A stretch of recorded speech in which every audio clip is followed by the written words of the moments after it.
Hello students,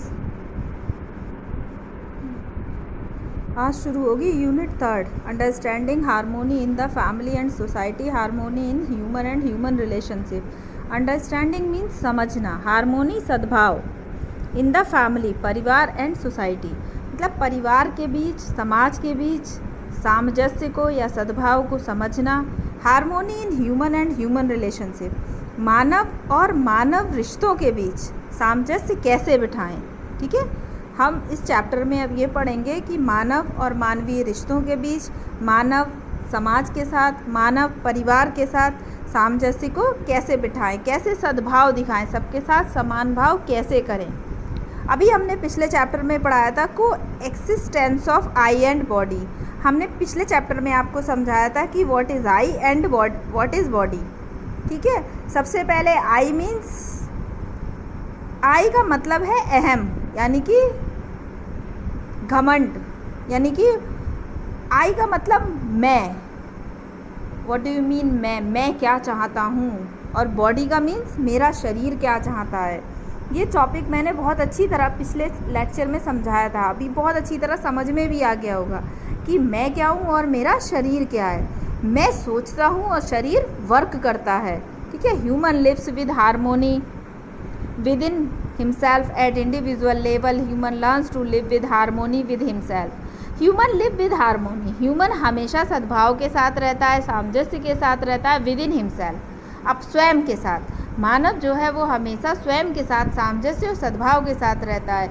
जबकि अगर हम व्यक्तिगत रूप से देखें तो व्यक्ति को जीना सिखाया जाता है हमेशा कि स्वयं के साथ भी सामंजस्य बरतो, सद्भाव बरतो और दूसरों के साथ भी। आफ्टर इंडिविजुअल लेवल ही गोज टू फैमिली। जब वो अपने आप को समझना सीख जाता है तो फिर उसे समझ आता है परिवार क्या है। Where his interaction with other being start then ही moves towards the social level. तब क्या होता है, तब वहाँ से उसकी शुरुआत होती है सामाजिक लेवल पे जाने की, सामाजिक स्तर को समझने की। कहने का मतलब ये है कि जब बच्चा ये समझ जाता है कि परिवार क्या है और परिवार में तालमेल कैसे बिठाना है, उसके बाद उसको समाज के बाहर, यानी कि सबसे पहले हम उसे स्कूल में ले जाते हैं। स्कूल में ले जाके उसे ये समझाते हैं कि कैसे उसे अलग अलग तरह के, अलग अलग जगह के, अलग अलग नेचर के बच्चों के साथ कैसे सामंजस्य बिठाना है। तब वो निकलता है समाज में, इसे कहते हैं हम social level. Attaining harmony with in himself, जब वो स्वयं को गणना कर लेता है, अटेन प्राप्त कर लेता है अपने सामंजस्य को। इम्प्रूव्स द कोऑर्डिनेशन, तब वह सहयोग की भावना को सीखता है, तब वो सहयोग करना सीखता है, तब उसे समझ आता है कि सहयोग किसे कहते हैं। ठीक है, the unit will also help us to understand about society and existence of family. ये जो भी पूरी understanding harmony family and society है वो हमें ये सिखाएगी कि फैमिली का अस्तित्व क्या है समाज के बारे में, और समाज का अस्तित्व क्या है परिवार के बारे में, और हम उसको कैसे समझेंगे। We will explore the issues to set universal harmonies, order in society, which leads to individual societies।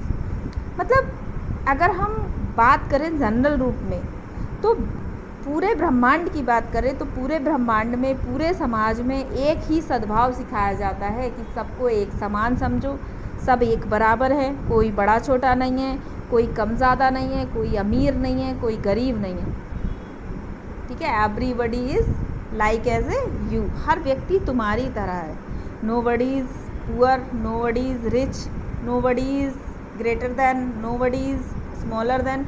आपसे कोई ना ज़्यादा है ना कोई आपसे कम है। तो अभी आपको ये बात समझनी होगी। ठीक है, आ गया, इसको बंद कर देंगे। The family each of us has born into a family, प्रत्येक व्यक्ति एक परिवार में पैदा होता है। Which includes a number of relationship, यहाँ पर बहुत सारे रिलेशनशिप मिलते हैं हमें। These relationships are the reality of our life, और ये जितने भी रिलेशनशिप है वो हमारे जीवन की सच्चाई हैं। We recognise and identify these individual, इनको हम व्यक्तिगत रूप से पहचानते हैं, व्यक्तिगत रूप से इनकी पहचान को याद रखते हैं।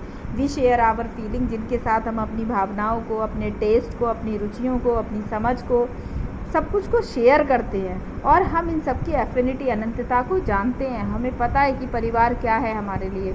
हमारी माता क्या है, पिता क्या है, हमारे दादा दादी कौन है, हम इंडिविजुअल रूप से इनकी पहचान रखते हैं। The family unit has specific function, परिवार के पास एक विशेष कार्य करने की विशेषता होती है with relation to its member, और हमारा इसके जितने भी सदस्य होते हैं उनके साथ कोई ना कोई रिश्ता होता है, and to the total society, और फिर ये सब मिलकर हमें एक समाज बनाता है। आइडियली, आदर्श रूप से the family provides the members it's with protection. अगर हम देखें तो सबसे ज़्यादा परिवार हमें क्या देता है, परिवार के सदस्य हमें मुख्य रूप से देते हैं सुरक्षा देते हैं, कंपेनियनशिप देते हैं, हमें मतलब साथ देते हैं, सिक्योरिटी देते हैं, सोशलाइजेशन देते हैं, यानी सामाजिकरण सिखाते हैं। The structure of the family and the needs that the family fulfils vary from society to society, और परिवार का एक स्ट्रक्चर मिलके, और परिवार पूरा एक स्ट्रक्चर है जो हमारी नीड्स को पूरा करता है, हमारी नीड्स को समझता है, और परिवार ही है जो समाज से समाज की सारी ज़रूरतों को पूरा करता है, समझता है, और परिवार से ही मिलकर फिर समाज बनता है। तो हम समझ सकते हैं कि सबसे पहली यूनिट हमारी क्या है, ह्यूमन इंटरेक्शन की, फैमिली। अभी आप देखो, सबसे पहले यूनिवर्स, फिर वर्ड, फिर फैमिली, और फिर आप स्वयं। यदि आप स्वयं से चलोगे तो स्वयं हो, स्वयं के बाद आप फैमिली में जाओगे, परिवार को सीखोगे, परिवार समझोगे, और परिवार के बाद संसार को समझोगे, और संसार के बाद ब्रह्मांड को समझोगे। यही आपका इंटरेक्शन करने का तरीका है, यही एक लेवल है इंटरेक्शन करने का। Interaction with other human start at this level. जब एक व्यक्ति इंटरेक्शन करना शुरू करता है, वार्तालाप शुरू करता है, तो उसका इसी प्रकार से उसका शुरू होता है लेवल। सबसे पहले वो स्वयं में होता है, फिर स्वयं के साथ उसका फैमिली के साथ इंटरेक्शन शुरू होता है, इंटरेक्शन, उसके बाद फैमिली के बाद वो वर्ल्ड के साथ इंटरेक्शन करना शुरू करता है, और उसके बाद उसका यूनिवर्स से शुरू हो जाता है। बंद हो गया। When we come out of our family, जब हम अपने परिवार से आते हैं तो हम कहाँ पहुँचते हैं, अपने पड़ोस में पहुँचते हैं, स्कूल में पहुँचते हैं। Friends play an important role in our life. अब देखो, आप ध्यान से समझो, फ्रेंड्स जो हैं वो हमारे जीवन में बहुत ही मुख्य भूमिका निभाते हैं। In school we also interact with our teacher. School में जब हम पहुंचते हैं अपने टीचरों के साथ बातचीत करते हैं, हु अफेक्ट्स आवर लाइफ, जो हमारे जीवन पर बड़ा प्रभाव डालते हैं, बाय देयर टीचिंग, अपने पढ़ाने के तरीके से, and enable us to learn and understand valuable life lesson, और वे हमें सिखाते हैं, समझाते हैं बहुत सारे मूल्यवान जीवन के लेसन, बहुत सारे जीवन से संबंधित पाठ वो हमें सिखाते हैं। बिसाइड्स आवर होम, घर के अतिरिक्त, स्कूल के अतिरिक्त, कॉलेज के अतिरिक्त, we live in a bigger social order, हम एक बहुत बड़े सामाजिक समाज में रहते हैं। Where a whole range of relationship support the existence of our family, जहाँ पर बहुत बड़ी रेंज होती है रिलेशनशिप की, रिश्तों की। कोई हमारा मित्र होता है, कोई हमारे दादा का भाई होता है, कोई हमारी नानी का रिलेटिव होता है, कोई हमारी मौसी का रिलेटिव होता है, कोई चाची का रिलेटिव होता है, कोई गांव का रिलेटिव होता है, कोई पड़ोस का रिलेटिव होता है। तो हमारे पास ये मतलब बहुत बड़ी होल रेंज ऑफ रिलेशनशिप आ जाती है वहाँ पर हमें। लेकिन सब कुछ हमें सिर्फ परिवार का अस्तित्व समझाती है कि यदि हमारा परिवार नहीं होता तो ये जो चारों तरफ हमारे रिश्ते नाते हैं ये कुछ भी नहीं होता। तो इसीलिए सबसे ज़्यादा फैमिली को क्या कहा जाता है, फैमिली, यानी कि फैमिली मीन्स क्या है, हमारा सबसे पहली शुरुआत, यानी कि basic unit of human interaction. अब harmony in the family, family में हार्मोनी हम कैसे, फैमिली में सामंजस्य कैसे बिठाते हैं, क्योंकि फैमिली बेसिक यूनिट है ह्यूमन इंटरेक्शन की, बातचीत करने का मुख्य पहली कहानी है। तो हम जो है सामंजस्य बिठाने के लिए हमें क्या करना है, family relations can give us strength to face the world, family के ही रिश्ते हैं, पारिवारिक रिश्ते ही हैं जो हमें शक्ति देते हैं कि हम संसार का सामना कर सकें। तो family, parents are very important element of family. सबसे ज़्यादा अगर हम फैमिली में बात करें तो सबसे ज़्यादा इंपॉर्टेंट कौन होते हैं, पेरेंट्स होते हैं। The prime responsibility to run smooth family relation lies on the shoulder of parents. सबसे पहली रिस्पॉन्सिबिलिटी, जिम्मेदारी परिवार में रिश्ते नाते ठीक से चलते रहे वो हमारे पेरेंट्स के शोल्डर पर होती है, कंधों पर होती है। So they need to extra caution, इसके लिए उन्हें अतिरिक्त कॉशन की आवश्यकता पड़ती है। Parents are the real role model for the kids, और वास्तव में पेरेंट्स ही होते हैं जो बच्चों के रियल रोल मॉडल होते हैं। क्योंकि आप देखो, आपके फादर आपके लिए क्या क्या बर्दाश्त करते हैं, आपकी मदर आपको खुशी देने के लिए क्या क्या करती हैं। जब एक छोटा बच्चा होता है, जन्म लेता है, जब उसका बर्थ होता है तो होता क्या है कि बच्चा 3 मंथ तक सोता नहीं है, रात को पूरी रात जगता है, पूरा दिन सोता है। तो माँ को क्या होता है, वो पूरा टाइम उसकी टेक केयर करती है और फिर उसको कोई प्रॉब्लम नहीं होती है कि नहीं सो पा रही है, नहीं शिकायत कर पा रही है। तो सबसे पहली रोल मॉडल कौन होती है? पेरेंट्स होते हैं। सबसे पहले रोल मॉडल अपने किड्स के लिए पेरेंट्स होते हैं। They look at them with great hope, और बच्चे उनकी तरफ बड़ी आशा से देखते हैं। Their well being depends largely on parents conduct. और जो हमारा समाज है उसमें बच्चे जो हैं वो बहुत मतलब मुख्य रूप से पेरेंट्स के कंडक्ट पे डिपेंड होते हैं। जैसा पेरेंट्स करते हैं बच्चा वैसा ही सेम सीखते हैं। Childrens need strong emotional support. बच्चों को बहुत ज़्यादा इमोशनल सपोर्ट की ज़रूरत होती है। The wording like don't worry my son, जैसे कुछ शब्द होते हैं, don't worry my son, work hard, we are with you, कि चिंता मत करो मेरे बेटे, मेरे बच्चे, चिंता मत करो, बस कठिन परिश्रम करो, वी आर विद यू, हम तुम्हारे साथ हैं। ये शब्द जो है बच्चों को बहुत ज़्यादा होप देते हैं, बहुत आशा देते हैं।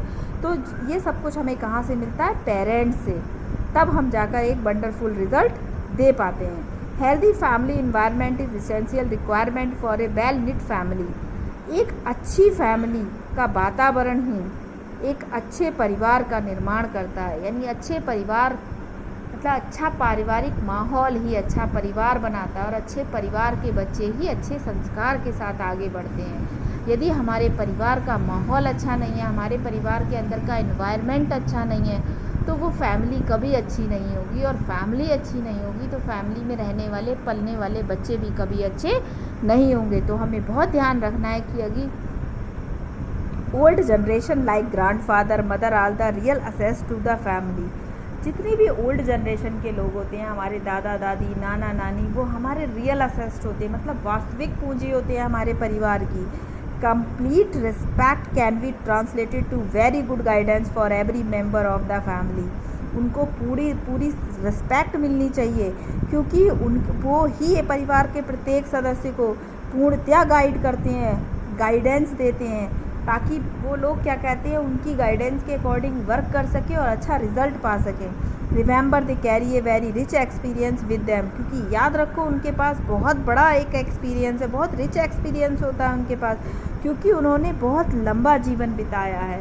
और जैसे जैसे हम जीवन में आगे एक साल कंप्लीट करते हैं, वैसे वैसे हमें एक्सपीरियंस बिल्डअप होता चला जाता है। हमारे पास बहुत सारा एक्सपीरियंस मतलब ग्रांट हो जाता है, हम बहुत सारे एक्सपीरियंस को इकट्ठा कर लेते हैं। तो ग्रांड पेरेंट्स हैं, नाना नानी, दादा दादी, तो सोचो उनके पास तो कितना सारा, बहुत सारा मतलब एक्सपीरियंस होता है। तो एक्सपीरियंस मेक्स परफेक्ट, एक्सपीरियंस ही हमें परफेक्ट बनाता है। ठीक है, without any work, without any experience we can't complete our life. हम कभी अपने जीवन को पूरा नहीं कर सकते। सो ऑलवेज यू रिमेंबर कि you keep good work, then you respect your elders, you respect your elders, you respect your old parents, old grandparents, old neighbor, मतलब जो भी आपके पड़ोसी हैं, नेबर्स हैं, कोई भी अगर कोई भी ओल्ड पर्सन है, कोई भी ओल्ड व्यक्ति है, तो वो आपको कोई ना कोई बहुत रिच एक्सपीरियंस देगा। तो आप उनका रेस्पेक्ट करो, ना कि उनका अनादर करो। Here is a set of proposal for you to verify. आपको यहाँ पर कुछ सेट दिए हैं प्रपोज़ल के, जिससे वेरीफाई हो जाएगा कि मतलब आपने रिलेशनशिप के बारे में क्या सीखा। Relationship is natural and existed between the self and the other self. Relationship ही वास्तविक प्राकृतिक चीज़ है जो हमें ये बताता है कि मुझ में और स्वयं में क्या अंतर है। ठीक है, मतलब अगर हमें वेरीफाई करना है कि हमारे अंदर से मैं की भावना गई है या नहीं गई है, तो हम रिलेशनशिप के बारे में सोचना शुरू कर दें और हमें समझ आ जाएगा कि कहीं ना कहीं हमारे अंदर मैं है या हम सबके साथ हैं। The self has feeling in a relationship. जब मैं की फीलिंग होती है रिश्ते में, these feelings are between I and I, तो ये फीलिंग भी ये जो मैं वाली बात है वो रिश्ते के बीच में भी आ जाती है। These feelings are the self are definite, they can be identify with definiteness. मतलब ये जो स्वयं वाली फीलिंग होती है ये निश्चित होती है कि मैं कभी पीछे नहीं हटती है, और ये मतलब ये डेफिनेट होती है, कभी मतलब इनडेफिनेट नहीं होती है, अनिश्चित नहीं होती है।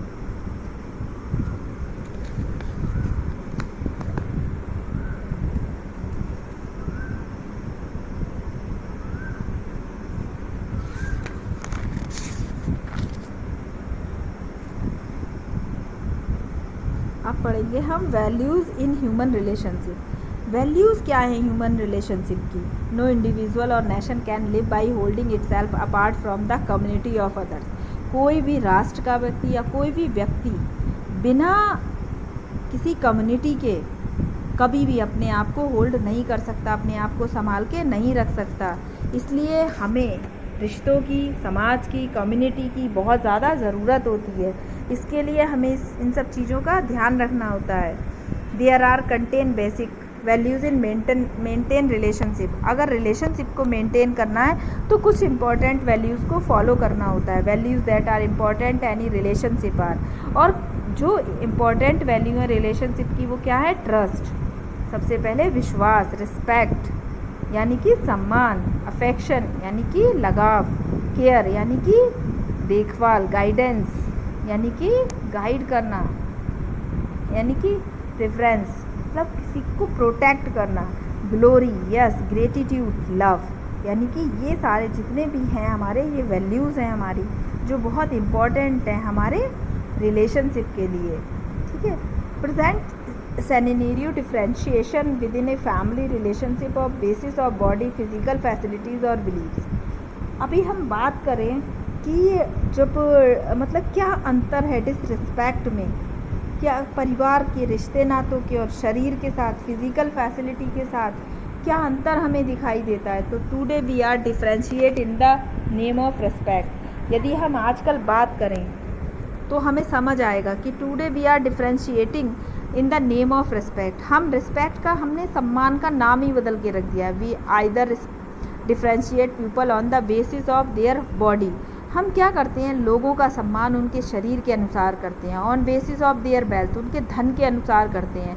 एंड पोजीशन, उनकी परिस्थिति के अनुसार करते हैं। On basis of their beliefs, उनके विश्वासों के अनुसार करते हैं। मतलब रेस्पेक्ट जेन्युइनली नहीं आता, जेन्युइनली नहीं आता आजकल लोगों में। आजकल रेस्पेक्ट किसी के प्रोफेशन को देख कर आता है, किसी की बॉडी को देख कर आता है, किसी के धन को देख कर आता है। यानी कि रेस्पेक्ट जैसा हमें पहले सिखाया जाता था कि रेस्पेक्ट मतलब हमें बड़ों का रिस्पेक्ट करना है, तो अभी हमें बड़ों से मतलब नहीं बचा है। अभी अब आजकल की पीढ़ी का क्या है कि रिस्पेक्ट तो करना है, बट क्या देख कर करना है? पोजीशन देख कर करना है। किसी की स्पेशल पोजीशन है तो हम रिस्पेक्ट करेंगे, किसी के पास कुछ समथिंग ज़्यादा पैसे वाला है तो हम रिस्पेक्ट करेंगे। तो 10 all are running around seeking respect from one another by trying to become something special. इसीलिए आजकल क्या हो रहा है कि लोग एक दूसरे में सम्मान ढूंढ रहे हैं, क्योंकि आजकल सम्मान के लिए कुछ है ही नहीं। पोजीशन, हेल्थ, वेल्थ, बिलीफ, ये सारी चीज़ें हैं। On the basis of body. अब बॉडी का बेस कैसे? सेक्स या gender. We ignore the fact that being male और female is attribute of the body.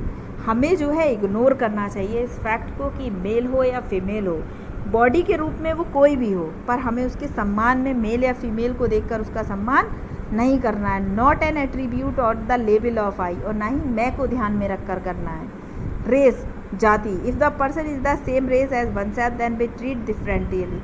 यदि हम जाति की बात करें तो जाति को देखकर तो रिस्पेक्ट और सम्मान की बात बहुत ज़्यादा अंतर आ जाता है। यदि हम सेम जाति के तो हम अपनी जाति के व्यक्ति का बड़ा सम्मान करते हैं। यदि कोई हमसे नीची कास्ट का या नीची जाति का है तो हम उसका सम्मान नहीं करते। कोई हमसे ऊंची जाति का है तो हम इस डर से सम्मान करते हैं कि उसकी कास्ट हमसे ऊंची है, उससे रेस हमारी ऊंची है। आजकल डिफरेंस किया जाता है स्किन कलर को देखकर, white, brown, black, basis of person of Aryan race और मंगोलियन, आर्यन रेस। मतलब आप देखो इंग्लो इंडियन, मतलब अगर हम अंग्रेज भारतीयों का सम्मान नहीं करते, क्यों? क्योंकि मतलब बेसिस ऑफ रेसेस, क्योंकि जाति के आधार पर, वर्ण के आधार पर, कलर के आधार पर, मतलब कोई नीग्रोज हैं उनको सम्मान नहीं मिलता है क्योंकि वो काले हैं, हमको सम्मान नहीं मिलता क्योंकि हम गोरे नहीं हैं। तो ये जितनी भी भावना है इसे हमें अब अपने अंदर से निकाल देना चाहिए। Age, we have noted such as one respect elders. हमें एक बात सिखाई जाती है कि हमें अपने एल्डर्स का सम्मान करना है। There is no such notion as respect youngster, लेकिन हमें कहीं भी ये नहीं मना किया गया है कि हमें यंगस्टर का सम्मान नहीं करना है। We see that we are aging evolving at the level of body as age related the body and not to I. मतलब हमें कोई किसी की एज देखकर ना उसका डिसरिस्पेक्ट करना है और ना ही उसका रेस्पेक्ट करना है। मतलब हमें रेस्पेक्ट जेन्युइनली, हमें छोटे को भी सम्मान देना है, बड़े को भी सम्मान देना है, अकॉर्डिंग टू यू, आपके अनुसार, आपको जैसे ठीक लगता है। आप छोटे भाई बहन के साथ यदि हर समय गाली गलौज करोगे तो एक टाइम ये आएगा कि वो आपके साथ भी करेगा। यदि आप छोटों को प्यार और सम्मान से समझाओगे तो वो आपकी बात का जवाब भी प्यार और सम्मान से देगा। तो सम्मान का मैटर जो है बेसिस ऑफ बॉडी के अनुसार ये है। फिज़िकल स्ट्रेंथ, हम क्या करते हैं कि यदि कोई स्ट्रॉन्गर है तो हम उसको बड़ी अच्छी तरह ट्रीट करते हैं, क्योंकि डरते हैं हम कहीं ना कहीं। This is again eight the level of body, इसलिए ये भी कहीं ना कहीं फिर से बॉडी के लेवल में आ जाता है। In fact we think that we are respecting the other while it is fear. तब हमें समझ आता है कि हम उसका रिस्पेक्ट किसके डर से कर रहे हैं, फियर के डर से कर रहे हैं। It is we do not treat them like this be will be harm, क्योंकि हम उसे दूसरों की तरह व्यवहार नहीं कर सकते, क्योंकि वह हमको नुकसान पहुंचा देगा। वह फिज़िकली बहुत मजबूत है, तो हमें ऐसा नहीं करना है। सम्मान के साथ ये सारे पॉइंट नहीं जुड़े होने चाहिए, sex, gender, race, age, physical strength. On the basis of physical facility, अब फिजिकल फैसिलिटी, वेल्थ और पोस्ट, हम लोगों का पैसा देखकर, उनका स्टेटस देखकर यदि उनका सम्मान करते हैं तो ये गलत है, क्योंकि सम्मान के लिए किसी स्टेटस या किसी पैसे की आवश्यकता नहीं होनी चाहिए। पोस्ट को देखकर यदि हम किसी का सम्मान कर रहे हैं कि कोई प्रिंसिपल है और कोई टीचर है, कोई परमानेंट है, कोई जीएल है, तो हमारी ये बहुत बड़ी गलतफहमी है, क्योंकि टीचर सब इक्वल है।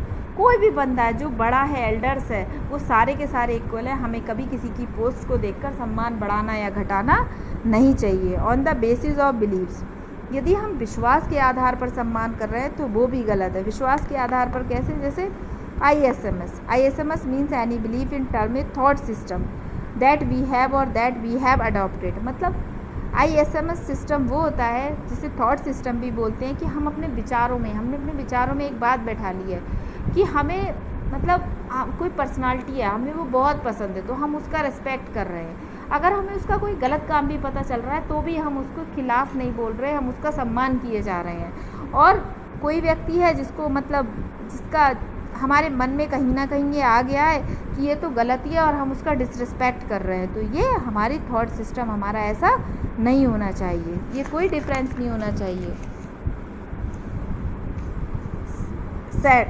Sects, people of one sex only consider those with a similar belief system to be their own and worthy of respect। कई बार लोगों का अंदर एक बिलीफ सिस्टम हो गया है कि जो हमारे साथ का है, हमारे योग्य है, हम उसी का सम्मान करेंगे, उसी के साथ बैठेंगे, उसी के साथ बातचीत करेंगे। यदि सेम धर्म का हो, हमारे लेवल का होना चाहिए, हमारे स्तर का होना चाहिए। मान लो कोई चपरासी है तो हम उससे बात नहीं करेंगे, उसके साथ बैठ के खाना नहीं खाएंगे, तो ये डिसरिस्पेक्ट की भावना हमें यहाँ पर त्याग देनी चाहिए।